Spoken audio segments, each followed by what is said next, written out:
Write in the missing number. 222 equals 100 plus something plus 2. So 100 plus 2 is 102.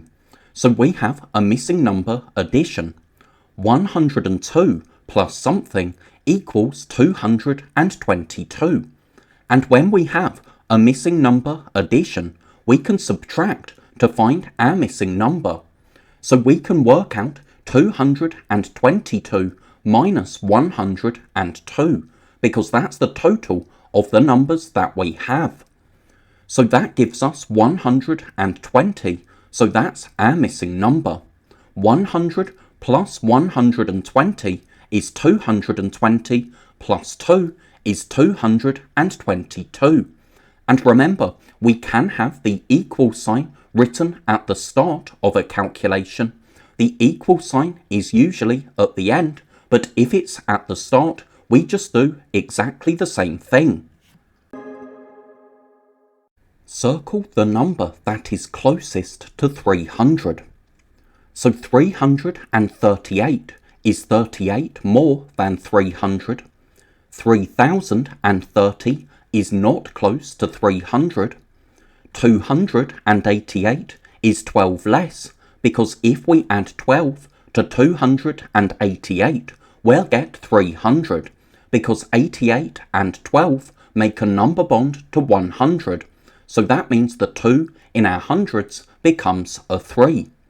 Or we could work this out by working out that 300 minus 288 is 12. 313 is 13 more, and 130 is not close. So that means the closest number is 288, because that only has a difference of 12, so has the smallest difference. Write the two missing numbers in this sequence. So we can see that the rule for the sequence is subtract 7. So here we have something minus 7 is 93. So because we have the first number of a subtraction missing, we can add to find our missing number, because subtraction problems can be read backwards as addition problems. So to find our missing number, we can work out 93 plus 7, and that gives us 100. So that means 100 minus 7 is 93. And now for this box, we have 72 minus 7. So that's 65, and we can do this mentally, because from 72, we can subtract the 2 ones to get 70, but that's subtracting 2, and we want to subtract 7. So we need to subtract 5 more, because 2 and 5 make 7. And 70 minus 5 is 65, because 5 and 5 make a number bond to 10. So this missing number here is 65. Annie is 134 centimeters tall. Sam is 148 centimeters tall. How much taller is Sam than Annie? So we need to compare the height of Sam and Annie, which means we need to find the difference.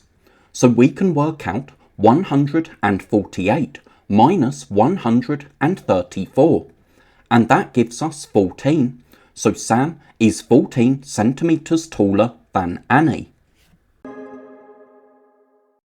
The outside of this circle has 11 squares fitted around part of it. About how many squares could be fitted around the whole circle? Tick the answer. So we can see that the squares that we have cover about, or perhaps just over, a quarter of the circle.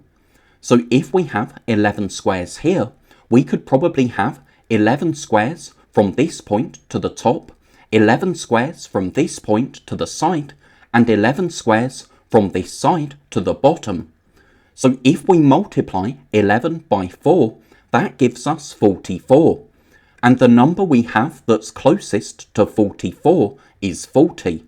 So about 40 squares could be fitted around the outside of the circle altogether.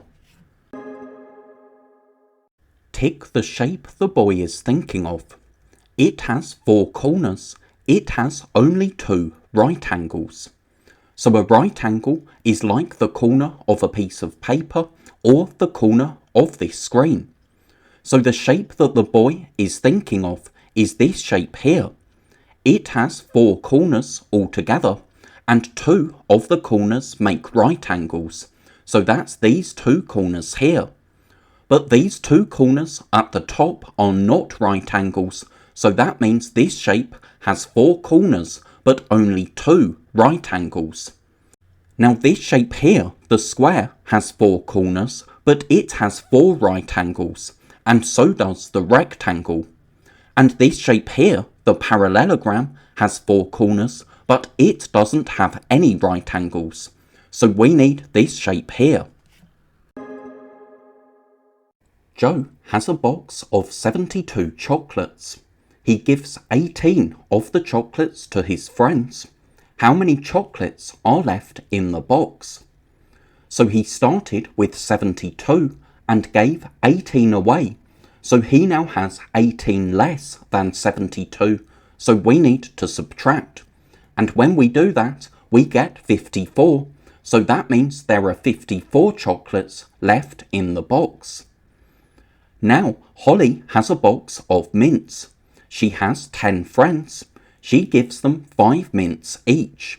She has 13 mints left. How many mints were in the box at the start? So she has 10 friends and she's given each of them 5 mints. So 10 times 5 is 50. So that means that she's given away 50 mints to her friends.